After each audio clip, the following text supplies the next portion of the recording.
Ok, ok. Então, o próximo passo, segundo Kimball, é a justificativa do projeto. Novamente, lembrando, né, nós temos aqui os nossos componentes, nós temos o nosso ciclo de vida, né, está no planejamento de projeto a programa, né, e a gente tem esse modelo resumido. Tá? Eu quero dizer o seguinte, né, apesar do Kimball, né, mostrar, né, esse passo a passo, tá?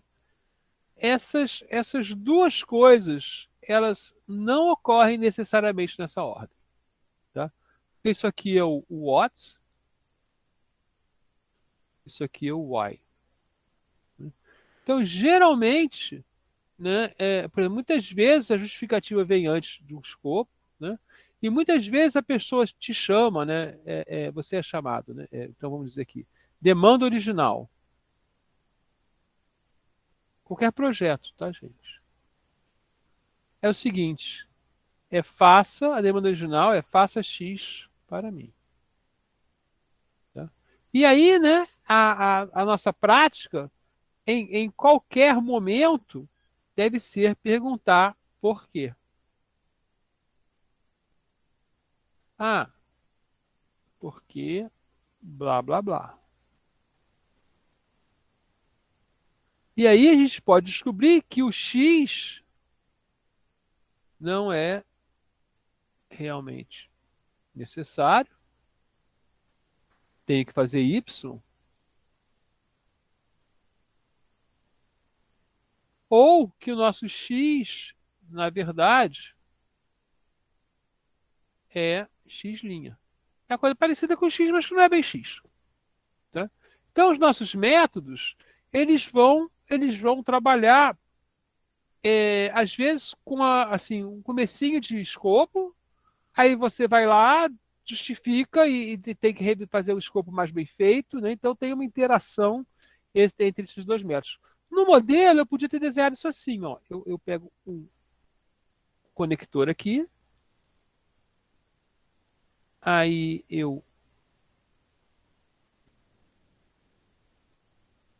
na verdade, aqui eu tinha que fazer uma avaliação se, se o escopo avaliar se escopo atende a justificativa. Certo? Aí aqui eu atende, aí eu posso continuar em frente, mas pode ser que não atenda. Se não atende, eu tenho que voltar lá e ajustar o meu escopo. E aí eu sou obrigado a botar essa marquinha aqui. Que nem eu fiz aqui, né? Eu posso pular e voltar, né? Aqui também, eu faço essas duas numa só e volto. Tá? Então depois eu vou mostrar esse desenho aqui. Né? Então vamos olhar a justificativa do projeto. Né? Justificar o projeto. Why? Né? Para isso, a gente tem que ter um caso de negócio para o projeto existir. Né? Esse caso de negócio a gente é o valor, né? E a gente estudou isso. A gente falou disso. Opa, valor. Qual é o nosso valor? Então, aqui a gente pode. O Kimball fala, mas a gente está muito mais sofisticado que isso agora, né? Ele fala em custos e benefícios e ROI. Né? E o ROI, né, é o benefício menos custos sobre custos. A gente sabe. Né? A gente pode calcular o valor presente líquido. Né? Para projetos muito curtos, né, o valor presente líquido nem é tão importante. Né? Bom, é importante, mas por quê? Porque o valor presente, né? Valor presente líquido em português. Desculpa, net present value. Porque o present vai ser quase o mesmo, né? Então não vai ter muita diferença se os juros forem baixos. Né? Então a gente tem que determinar os custos do projeto, certo? Um investimento inicial muitas vezes é caro, né? Porque você vai ter que comprar servidores, né, e software. Tá? Mas qualquer projeto de software, o esforço domina o custo. Né? Ou seja, há pessoas trabalhando dominam o custo. E eu quero lembrar para vocês, né, que muitas empresas esquecem, então falam, esse projeto foi grátis. É porque a gente já tinha os computadores e já tinha as pessoas. Então o projeto não custou nada. Isso é mentira, né? Porque essas pessoas, ela têm um custo de oportunidade. Elas podiam estar fazendo outra coisa, certo? Oportunidade. Então, até esse custo de oportunidade aqui pode ser zero, porque eu tenho muito mais computador, muito mais infraestrutura do que eu precisava, né? Que também é uma besteira. Você ter isso, né? Você está jogando dinheiro fora por causa da depreciação.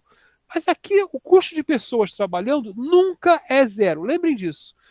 Se alguém falar, vou fazer um projeto. Vamos fazer aqui dentro da empresa porque não vai custar nada. As pessoas associam fazer aqui dentro como não custa nada. Isso é uma mentira deslavada, né? Significa que o cara ou ele é ignorante ou ele está tentando te enganar, ok? Porque custa tudo que você gasta, né, para fazer aquela pessoa trabalhar, né? E o fato dela não estar trabalhando em outro projeto. Então, a gente já falou disso quando falava de valor. É o custo de oportunidade dessa pessoa, né? E eu chamo a atenção que uma reunião custa caro. Né? E aí eu vou dar um exemplo de um caso comigo, né, que foi o seguinte, né? A gente tinha um software que imprimia, um software já foi na transição, né, entre as impressoras matriciais e as impressoras jato de tinta ou laser. Né? Tá? E a gente tinha um software que era do Windows, então ele imprimia, né, software que rodava no Windows. Né? Então ele imprimia com fontes, as fontes bacanas, né? Fontes bacanas. Eu não sei como é que chama. TrueType Font. Né? TrueType. Né? Então, quando você ia imprimir né, na matricial, ele era muito lento, né? Porque a matricial, apesar de ser rápida para imprimir a fonte padrão dela, né? Nem sei se vocês sabem o que é uma impressora matricial, mas ela tem uma cabeça que é uma matriz de pontos que bate.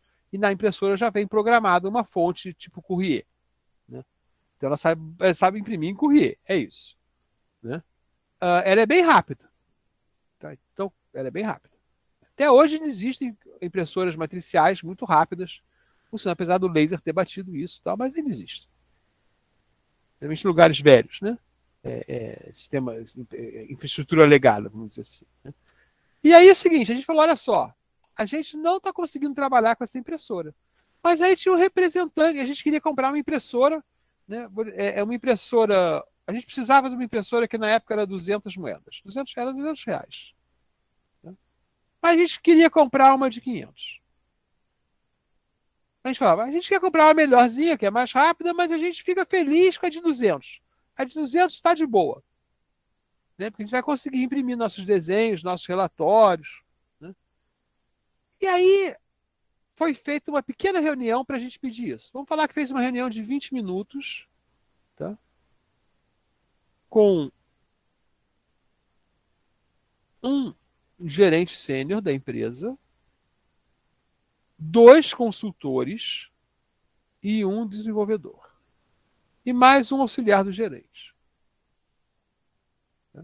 Então a gente fez esse pedido, bem razoável, só que eu tenho que falar com a área de impressão.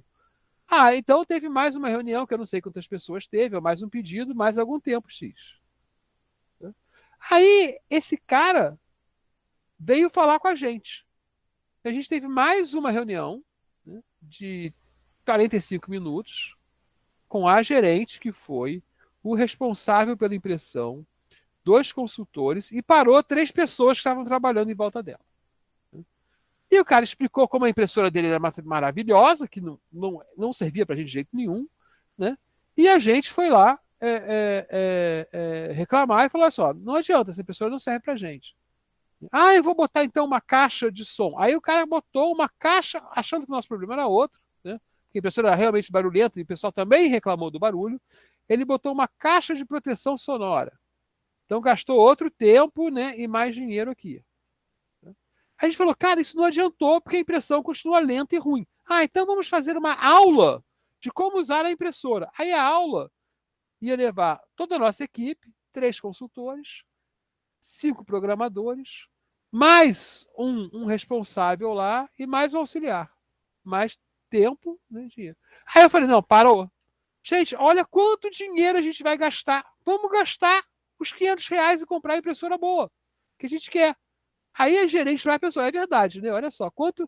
Todas essas reuniões aqui foram dinheiro gasto. Só a hora do consultor, né, era R$ 400. 200 ou 400, não me lembro. Mas, como eram 2 consultores, dava 400. Então, só uma dessas reuniões já pagou a impressora. Então, se a pessoa tivesse comprado a impressora, né, estaria resolvido o problema do custo de impressão. Né? Então, a gente tem que tomar muito cuidado, né, com esses custos, né, que ficam ocultos da equipe interna e coisas assim. E da equipe externa, às vezes, ele é mais visível. Né? Ah, tem que chamar um cara. Não, vai custar caro chamar o cara, coisas assim. Mas muito cuidado com o famoso não custa nada. Tá? Espero que essa história de horror seja útil para vocês algum dia na hora de tomar uma decisão. Eu perdi minha caneta.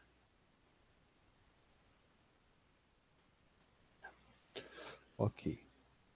E aí a gente vai ter as questões depois, né?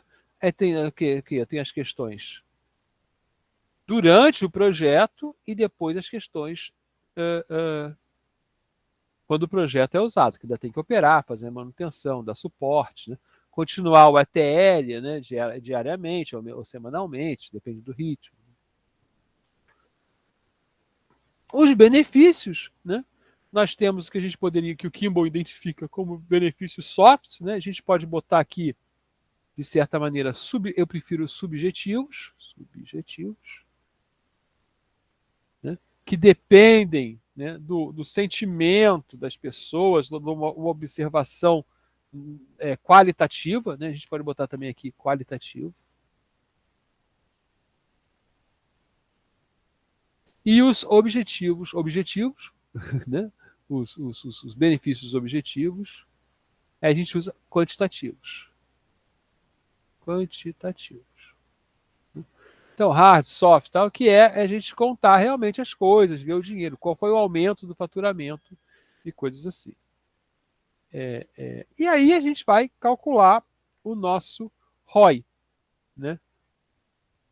Se você não tem esse ROI bem calculado, né, talvez você não tenha o patrocinador correto, principalmente para o início do projeto. Né? Então, risco.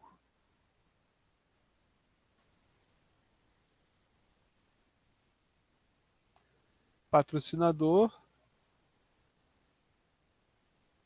perder o interesse. Porque nas empresas, principalmente, né, o importante é o dinheiro.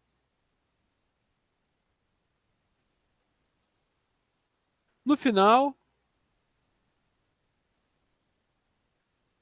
o dinheiro pesa. Claro que a gente tem outros tipos de organizações, né? No governo, né? A gente tem as organizações não governamentais, o terceiro setor, né? E a gente tem também empresas, né, que tem que valorizar, por exemplo, um hospital, né, tem que valorizar as vidas humanas,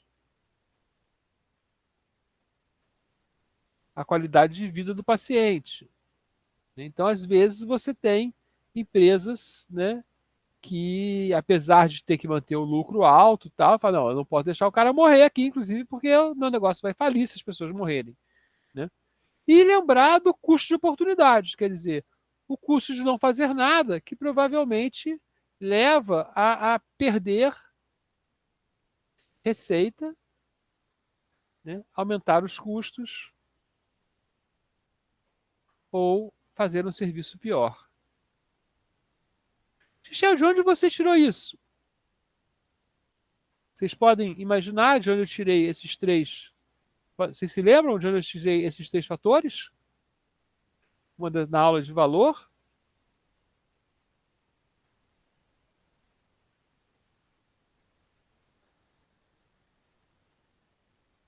Desculpa, tinha uma pergunta da Beatriz, daqui a pouco eu respondo.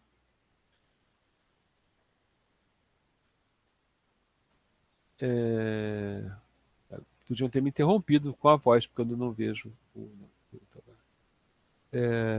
Ninguém? Ninguém? Ninguém? Vocês se lembram na aula de valor? Eu falei que o projeto, né, pode ser medido, né, pelo aumento de IRACES, né, aumento de receita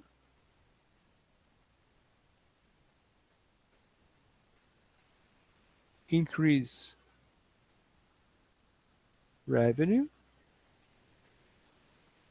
né, evitar custos ou melhorar serviços. Eu preciso de uma sigla em português para isso, né? A gente está indo bem até aqui, ó. AREC, aumento de receita, evitar custos. A gente pode fazer assim, né? AREX. Sei lá. Então, o contrário disso é não fazer nada, eu estou perdendo receita, aumentando o custo, né? Ou trabalhando com custos maiores e fazendo serviços piores. Tá? Beatriz, a gente responde você no final dessas transparências, tá? E a gente chegou, então, ao final dessa transparência. Tá marcando 26 lá, mas era isso. Né? E com isso, nós vamos ter essa valoração de alguma maneira. Tá? A gente vai ter ideia, né, dos custos-benefícios, do ROI, do valor presente líquido, da taxa interna de retorno, né, dos elementos de valor que melhoramos, né, aquelas pirâmides que eu mostrei, né, ou do IRACES lá. Tá? Aqui a gente quer isso. Então, esse pacote aqui, lembrando, né, que ele é um loop, né, que eu tenho que ajustar essas duas coisas. Vou parar a gravação e vou responder a Beatriz. Opa, parou, falou o nosso. Agora já foi. Beatriz, eu creio que você está falando. Deixa eu pegar aqui uma figurinha boa para a gente, porque essa aqui tá muito ocupada. Bom, eu posso fazer assim.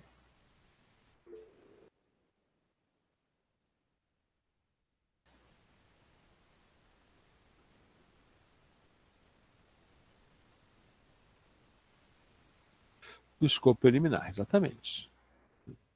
Então, o escopo preliminar ele vai montar, por exemplo, né, um documento conhecido como termo de abertura, né, no PMBOK.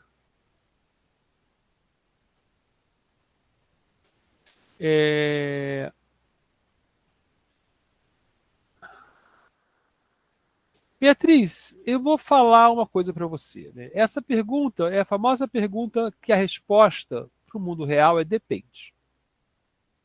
Então, aqui no Kimball, ele vai ser, né, o insumo do termo de abertura, que é um documento que cada empresa vai ter o seu padrão e todo mundo segue lá o padrão do PMBOK. Né?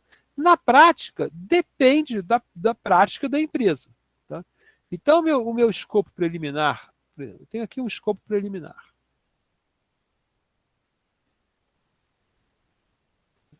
primeira pergunta é a seguinte: como ele é gerado?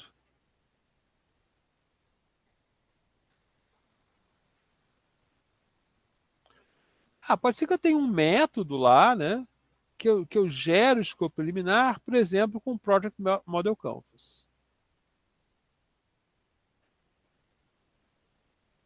Então, ele vai ser o próprio quadro ou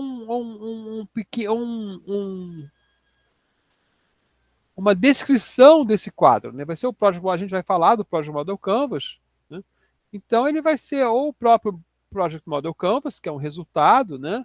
ou um memorando descrevendo o resultado do Project Model Canvas. Né?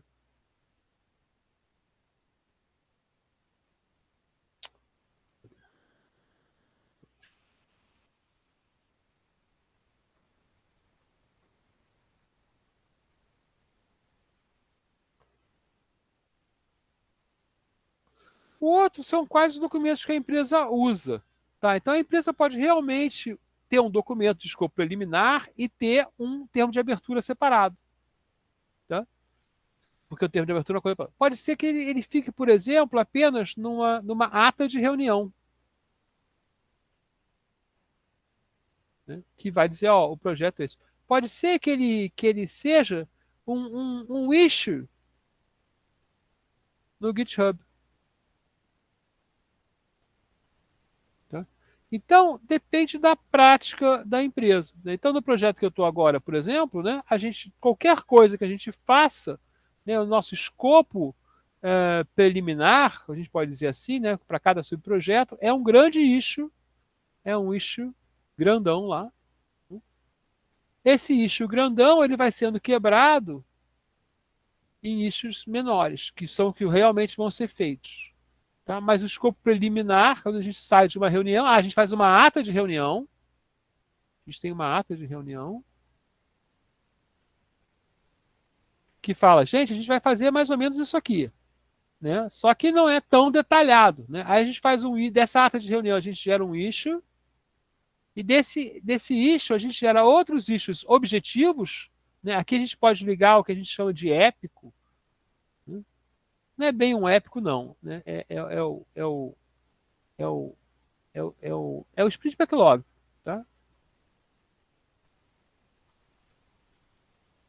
Log, e aí a gente gera lá as nossas tarefas, ou melhor dizer que as nossas histórias separadas, né, em outros issues que vão gerar as tarefas. E a gente precisa ter aprovado isso aqui na reunião, né, com todas as partes interessadas. Tá? Essa aqui é a reunião das partes interessadas. Faz a ata, todo mundo aprova, aí a gente faz o issue grandão para ter o issue registrando que a ata foi aceita, né? Então a gente pode criar esse issue, aí a área técnica aprova esse issue e a gente faz os nossos issues menorzinhos, que a área técnica tem que aprovar um por um e depois vai aceitar um por um. Tá? Então esse aqui é o nosso sistema atual, aí ele gera um documento, a ata, que é um documento que é considerado uma entrega. Tá? O issue não é uma entrega, tá? O issue grandão, aí ele gera issues pequenos que vão gerar entregas. Então a gente tem uma entrega aqui e uma entrega aqui.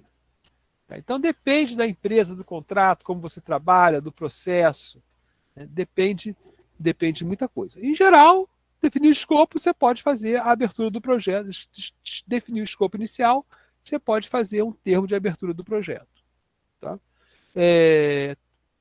Muitos contratos dependem de evidências. Né? Então, no nosso caso é assim, a gente só pode ser pago por algo que foi aceito, está numa ata que ele foi aceito, ou está no issue, e que ele apresenta uma evidência que foi feita, que foi feito. Né? Então, a evidência é um relatório, ou é um software rodando, ou são dados novos para o sistema, né? Aí, ou são uma nova versão do software, essas evidências são analisadas pela equipe técnica do lado de lá do projeto. A gente é o desenvolvedor, eles são o cliente, o nosso cliente. Né? Então é isso. Outra empresa pode ser totalmente ágil e simplesmente botar um product backlog na parede, né? E o escopo é a história do usuário grande, né? Que vai ser quebrada depois. Depende da prática. Tá? Então aqui é a resposta para a pergunta, né?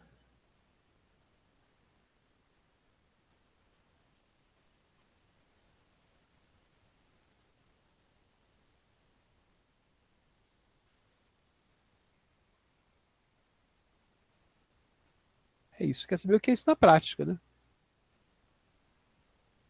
Muito obrigado, Beatriz, pela pergunta. Muito boa pergunta. Porque a gente vai falando teoria. É tudo.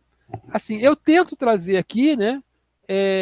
A minha experiência prática, contar histórias para vocês verem como essas teorias se aplicam. Né? Então, essas perguntas são muito boas, que eu posso dar exemplos, né, que eu conheço. Né? Claro que tem muitos exemplos que eu não conheço, mas alguns exemplos eu conheço até da literatura. Eu li um artigo que o cara fazia assim e tal. Então,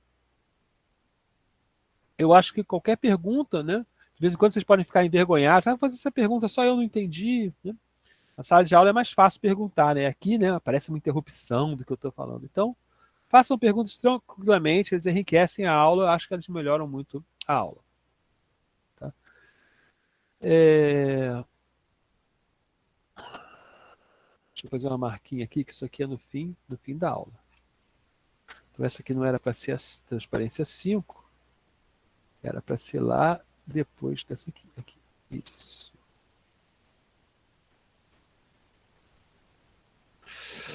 Vamos salvar. Opa.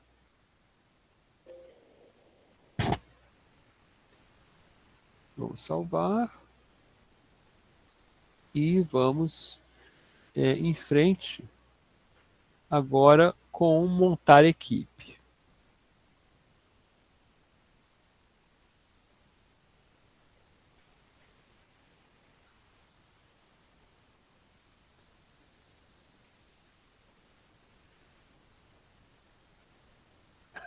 Cadê o da equipe aqui? Aula.